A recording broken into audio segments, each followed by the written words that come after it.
Наш эфир начнем с брифинга о мерах поддержки участников СВО и их детей, в том числе о летнем отдыхе детей участников специальной военной операции.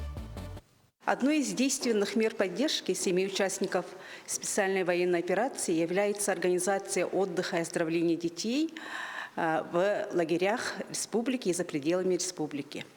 В рамках государственной программы развития образования, именно под программу «Отдых детей и их оздоровление» в этом году данной мерой поддержки охвачено более 3000 детей. Распределение выглядит следующим образом. В лагерях республики, в муниципальных районах и городских округах за счет выделенной субсидии отдохнули в лагерях порядка 3000 детей. В государственных лагерях, в Центре отдыха и оздоровления детей «Сосновый Бор» и в дополнительных площадок в детских оздоровительных лагерях «Кескель», «Энергетик» отдохнули 300 детей. И за пределами республики в Приморском крае в детском оздоровительном лагере «Алые паруса» с 17 июля по 7 августа прошли отдых и оздоровление 110 детей. Таким образом, общий охват у нас составил более 3000 человек. Далее переходим к выпуску новостей. В студии Петр Васильев. Коротко о темах.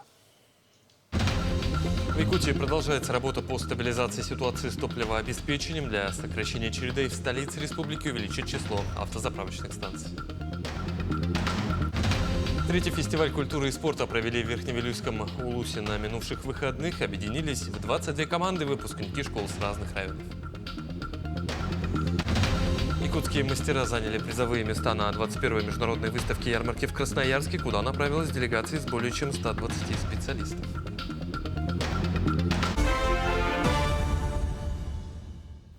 В республике продолжается работа по стабилизации ситуации с топливообеспечением. Для сокращения очередей в Якутске увеличить число АЗС, доступных для заправки граждан, за счет предоставления товарного займа частным сетям Сибойл и Туймада-нефть. Это позволит расширить сеть работающих заправок и снизить нагрузку на существующие точки.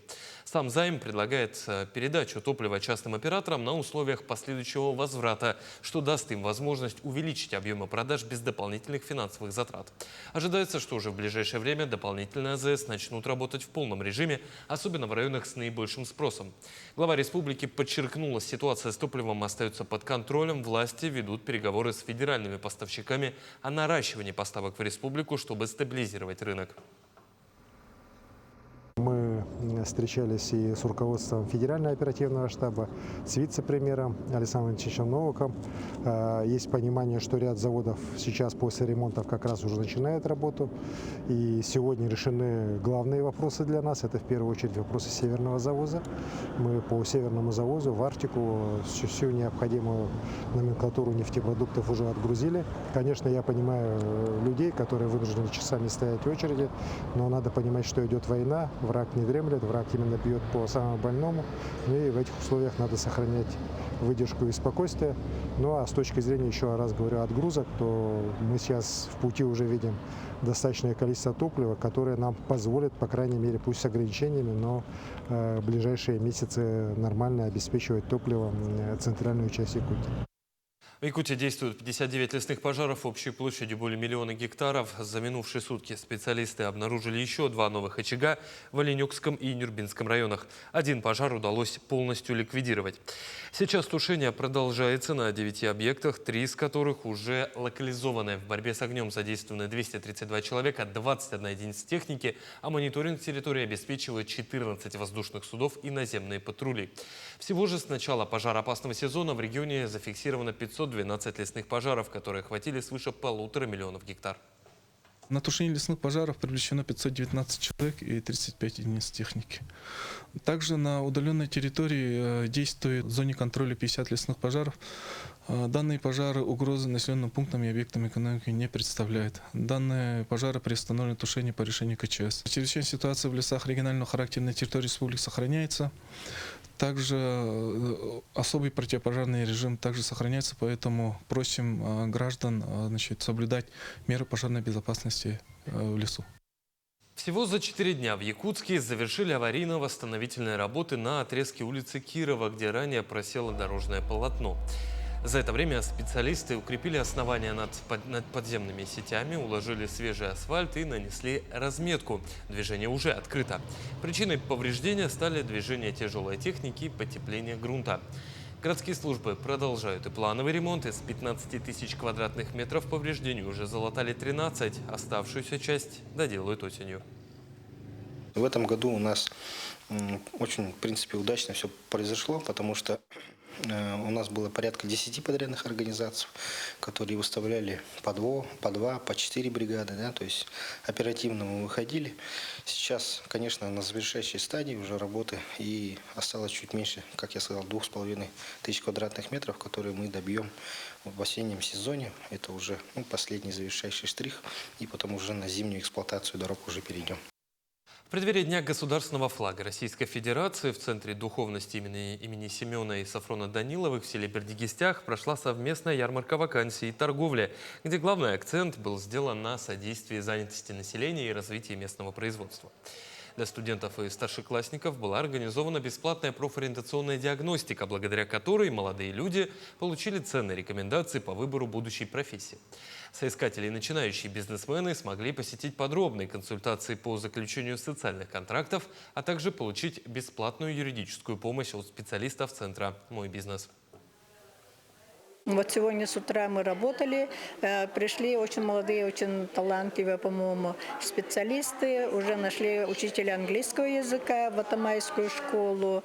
Так, еще вот 3 специалиста тоже пошли по образовательным учреждениям, они будут говорить с руководителями, с директорами, да, и будут, надеюсь, уже они найдут уже место себе, да. Третий фестиваль культуры и спорта провели в Верхневилюйском улусе. На минувших выходных объединились в 22 команды выпускники школ с разных улусов. Подробности в сюжете далее. 22 выпуска разделили на 4 возрастные группы. В первый день сборные команды соревновались в дартсе, корнхоле, пулевой стрельбе, эстафете и волейболе. Фестиваль объединил тысячи людей на берегу реки Вилюй в местности Тюбяхтей. Сегодняшняя игра проходит очень интересно, увлекательно, весело. В первой партии мы победили, выпуск 93-й. Все участники из разных улусов города Якутска. Поэтому мы только сегодня с некоторыми познакомились. Но, в принципе, играли очень хорошо, дружно. Кроме соревнований, выпуски в нескольких локациях на память об этом дне посадили деревья. Например, во дворе Центральной библиотеки сейчас растут черемуха и яблони.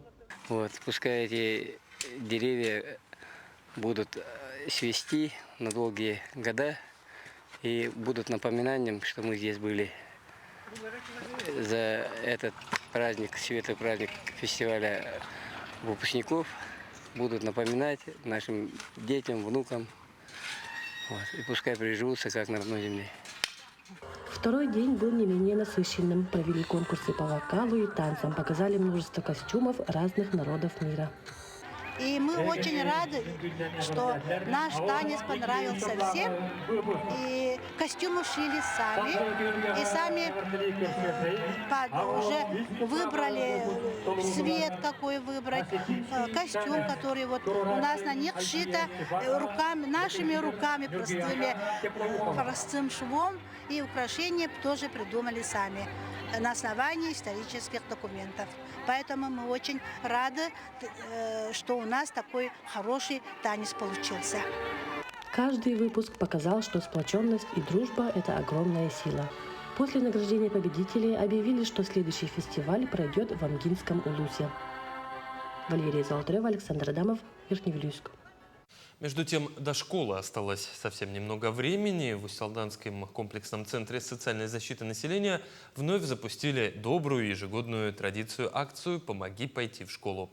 Целью данной благотворительной акции является оказание помощи семьям, находящимся в трудной жизненной ситуации в подготовке детей к новому учебному году. В самой акции участвуют неравнодушные жители Улуса, а также предприниматели и организации. Наша акция только добровольная. Все пожертвования, собранные в рамках акции, идут на помощь многодетным семьям, малоимущим и семьям, оказавшимся в трудной жизненной ситуации. В этом году акции проводим в течение августа месяца. В прошлом году у нас участвовало 28 учреждений и 10 частных предпринимателей, за что мы выражаем огромную благодарность. Всероссийский фестиваль гончарного ремесла прошел на территории Телейского наслега в Чурапчинском улусе с большим успехом, собрав участников из разных уголков республики.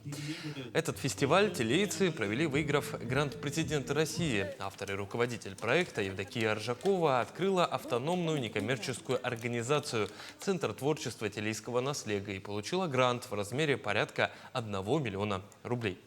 Сам проект же реализуется в течение 1 года. За этот период мастера наслега под руководством мастера народных промыслов республики Натальи Гуляевой должны обучать 50 женщин гончарному делу.